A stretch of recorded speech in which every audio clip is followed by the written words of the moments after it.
I killed about three of them because there were three of them. I didn't really know how many bullets from my gun went to inside their bodies, but it happened. And I said I cannot lie about it because, but if it means killing people kneeling down with their hands tied at the back, that's all bullshit. I do not have any master except the Filipino people. Nobody but nobody. You must be respectful. Do not just throw away questions and statements. Putang ina, mumurahin kita dyan sa forum na yan. I just heard about some of this, but I have seen some of those colorful statements in the past. And so clearly he's a colorful guy. And what I've instructed my team to do is to talk to their Philippine counterparts to find out, is this in fact a time where we can have some constructive, productive conversations? Obviously, the Filipino people are some of our closest friends and allies, and the Philippines is a treaty ally of ours. Rodrigo Roa Duterte was born on March 28, 1945, in Mason, in southern Leyte. His father was Vicente Gonzalez Duterte, a Cebuano lawyer, and his mother, Soledad Gonzalez Roa, was a schoolteacher from Cabadbaran, Agusan, and a civic leader of Maranao descent. Duterte's father was mayor of Danao, Cebu, and subsequently the provincial governor of Davao Province. Rodrigo's cousin Ronald was mayor of Cebu City from 1983 to 1986. Ronald's father, Ramon Duterte, also held that position from 1957 to 1959. The Dutertes consider the Cebu-based political families of the Durano and the Almendras clan as relatives. Duterte went to Labuan Elementary School in Mason for a year. He spent his remaining elementary days at Santa Ana Elementary School in Davao City, where he completed his primary education in 1956. He finished his secondary education in the high school department of Holy Cross College of Digos in Digos, Davao Province, after being expelled twice from previous schools, including one in the Ateneo de Davao University, ADU, high school due to misconduct. He graduated in 1968 with a Bachelor of Arts degree in Political Science at the Lyceum of the Philippines in Manila. He obtained a law degree from San Beda College of Law in 1972. In the same year, he passed the bar exam. Duterte eventually became a special counsel at the City Prosecution Office in Davao City from 1977 to 1979, 4th Assistant City Prosecutor from 1979 to 1981, 3rd Assistant City Prosecutor from 1981 to 1983, and 2nd Assistant City Prosecutor from 1983 to 1986. Duterte stated at a rally in April 2016 that he shot a fellow student who had bullied him about his Visayan origin as well as other students of the same ethnicity, while at San Beda Law College. He said, "But the truth is, I'm used to shooting people." After the 1986 People Power Revolution that toppled the regime of President Ferdinand Marcos, Duterte was appointed officer-in-charge vice mayor by President Corazon Aquino. In 1988, he ran for mayor under the Lakas de Ba banner and won, serving until 1998.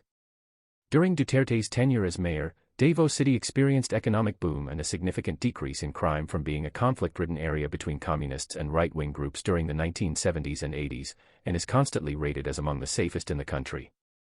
The city also ranks high in the world according to crowdsourced survey site Numbeo, a narrative that gained currency in the national media, creating a widespread public perception that has been a significant factor in establishing support for his nationwide drug policy.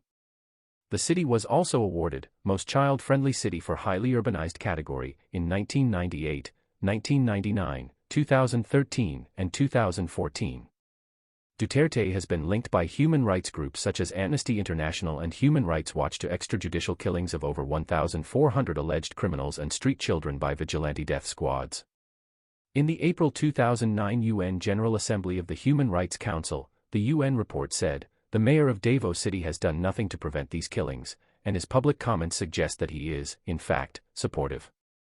Duterte stressed that the concept of human rights for criminals is Western and should not apply to the Philippines. Duterte confirmed his links to extrajudicial killings in Davao, and warned that, if elected president, he may kill up to 100,000 criminals. He challenged human rights officials to file a case against him if they could provide evidence of his links with vigilante groups. In October 2023, Duterte admitted on his talk show program Gikan Sa Masa, Para Sa Masa to using intelligence funds to finance the extrajudicial killings done during his time as mayor. During his campaign, Duterte made controversial remarks, including promising to kill tens of thousands of criminals and eradicate crime in 6 months. He also said his presidency would be a bloody one, and that he would pardon himself, the police, and soldiers accused of human rights abuses at the end of his 6-year term. Duterte also apologized after saying out of anger when recalling the events that he should have been first to rape Jacqueline Hamill, an Australian missionary who was gang-raped and killed during the 1989 Davao hostage crisis. After the United States and Australia's ambassadors to the Philippines criticized him for the rape comments, Duterte threatened to sever diplomatic ties with the countries if elected. Duterte was inaugurated as the 16th president of the Philippines on June 30, 2016, succeeding Benigno Aquino III. At age 71, Duterte became the oldest person elected to the presidency, the first local chief executive to get elected straight to the office of the president, the second Cebuano president, after Sergio Osmeña, and the first Visayan president from Mindanao. During his first 100 days in office, Duterte issued an executive order on freedom of information, launched an intensified campaign against illegal drugs, sought to resume peace talks with communist insurgents, formulated a comprehensive tax reform plan, led efforts to pass the Bangsamoro Basic Law, made efforts to streamline government transactions, launched the nationwide 911 rescue and 8888 complaint hotlines, established a one-stop service center for overseas Filipino workers, and increased in the combat and incentive pay of soldiers and police personnel. Duterte made moves to limit U.S. visiting troops in the country, and has reached out to China and Russia to improve relations. He launched tirades against international critics, particularly United States President Barack Obama, the U.S. government, the United Nations, and the European Union, which expressed condemnation to his unprecedented war on drugs that led to the deaths of about 3,300 people, half of which were killed by unknown assailants, and the arrest of 22,000 drug suspects and surrender of about 731,000 people.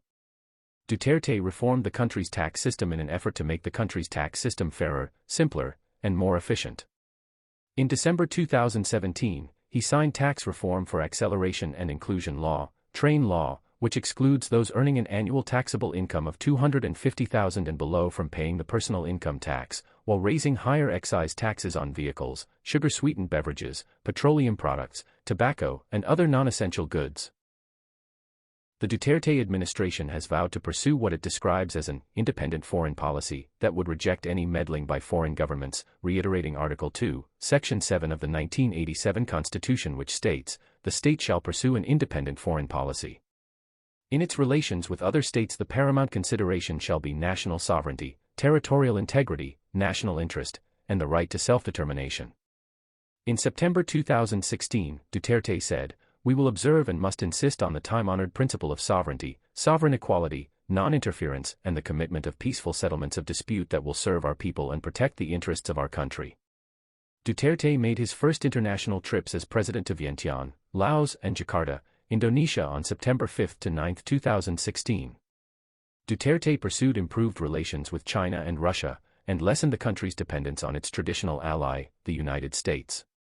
He has adopted a cautious, pragmatic, and conciliatory stance towards China compared to his predecessor, and has set aside the previous administration's confrontational policy of asserting the Philippines' claims over the South China Sea and its islands.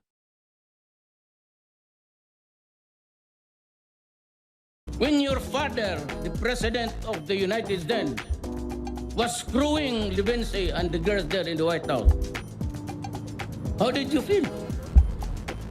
Did you slam your father? When President Clinton was Levinsky, what was your statement or your reaction? Yes, again, I repeat it, fuck you.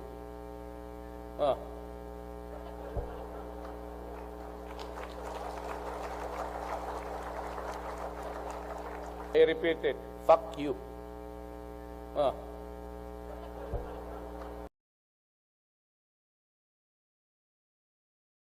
Duterte had asked for a 2-hour extension of the deadline to demolish shanties, but demolition teams pushed through with their operation. This then led to a scuffle between the residents and demolition teams, prompting a fuming Mayor Duterte to attack the sheriff. Kontrolado man unta ma'am, niya na may order ang sheriff na i-continue. Asa sheriff? Makita sheriff. Proteksyon na lang namong. Dali sir.